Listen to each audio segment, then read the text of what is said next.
Have you ever noticed something small in your neighborhood? Something so regular you almost forget it's there, but it holds a story you can't quite grasp. For me, it was the porch light at number 17 Maplewood Lane. Our street is the kind you see in movies' manicured lawns, kids riding bikes, and the comforting quiet that falls after sunset. It's predictable in the best way possible. But every single night, without fail, one porch light would switch on at dusk and stay lit until dawn. It wasn't a harsh, glaring security light. It was a soft, warm, almost golden glow. It felt less like a warning and more like a welcome. Whose house was it? The Millers, a sweet, elderly couple. Mr. Miller was a retired mailman who knew everyone's name, and Mrs. Miller made the best apple pie for the annual block party. They were the heart of Maplewood Lane, and their light was its heartbeat. For years, that light was a constant. On foggy autumn evenings, it was a beacon guiding me home. During summer thunderstorms, its steady glow was a silent promise that everything was okay. I never thought to ask why it was always on. It just was. It was part of the neighborhood scenery, as familiar as the old oak tree at the end of the street. Then one day, something changed. I was walking my dog, a chilly evening in late October, and I looked over at number 17. The house was dark. The porch light was off. A strange, hollow feeling settled in my chest. The street suddenly felt a little colder, a little less familiar. It was just a light bulb, right? But its absence felt profound. The next day, we heard the news. Mrs. Miller had passed away peacefully in her sleep. The neighborhood was heartbroken. We brought over casseroles and offered our condolences to Mr. Miller, a man now adrift in a sea of grief. His sadness was a quiet, heavy presence that you could feel just by looking at his house. Weeks turned into a month, and the porch light at number 17 remained dark. The house seemed to mourn along with its owner. Every time I passed by, the unlit lamp felt like a symbol of the light that had gone out in Mr. Miller's life. The warmth of Maplewood Lane had dimmed. One evening, I decided to check on him. I baked a simple loaf of bread, nothing close to Mrs. Miller's famous pies, and walked over. I found him sitting on his porch swing, staring out into the twilight. We sat in comfortable silence for a while before I finally gathered the courage to ask.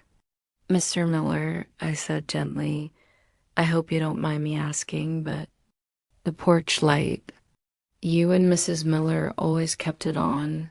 He looked at the unlit fixture, a sad smile touching his lips. "Ah, the light," he sighed. He told me the story, and it was simpler and more beautiful than any mystery I could have imagined. Years ago, when their son was a teenager, he used to sneak out at night. Not for trouble, just for a bit of youthful adventure. He'd go hang out with friends, maybe catch a late movie. Mrs. Miller, ever the worrier, would stay up until he came home. One night he told her, "Mom, you don't have to wait up. Just leave the porch light on. When I see it, I'll know you're thinking of me, and I'll know I'm home." And so they did. Every single night. Their son grew up, went to college, and started his own family. He didn't live on Maplewood Lane anymore, but the tradition continued. The light became a symbol. It was for their son, a beacon to let him know he always had a home to come back to. But over the years, it became more than that. Mr. Miller explained, Eleanor used to say the light wasn't just for our boy. It was for anyone who might be feeling a little lost in the dark. A delivery driver finishing a late shift, a teenager walking home, or just a neighbor feeling lonely. She wanted it to be a little spark of kindness, a sign that someone was there, that they weren't alone. He looked at me, his eyes glistening.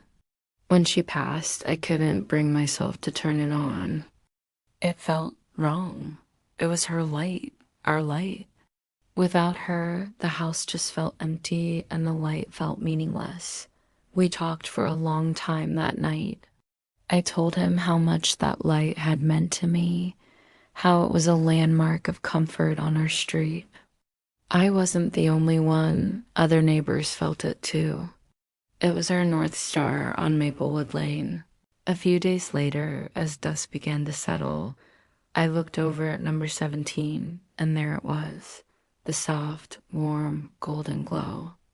It was on. A wave of relief washed over me. It looked different, though. Not sadder, but more purposeful. It was no longer just a light. It was a legacy. Mr. Miller started sitting on his porch again in the evenings.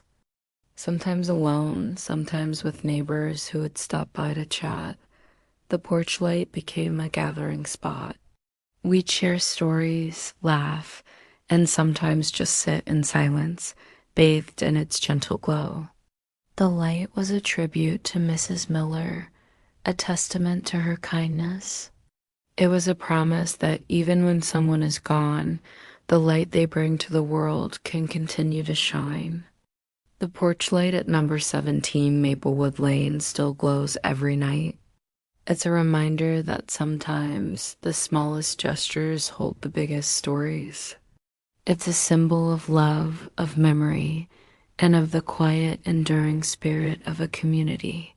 It tells us that no matter how dark the night gets, there's always a light to guide you home. And it all started with a simple promise to a teenage son and a woman who wanted to share a little bit of her warmth with the world. So next time you see a lone light burning in a window or on a porch, take a moment. It might be more than just a light bulb. It might be a story of love, a beacon of hope, or a quiet little welcome home waiting for someone. Thanks for watching. If this story touched you, consider sharing it. And don't forget to subscribe for more stories about the extraordinary and the ordinary. We'll see you next time.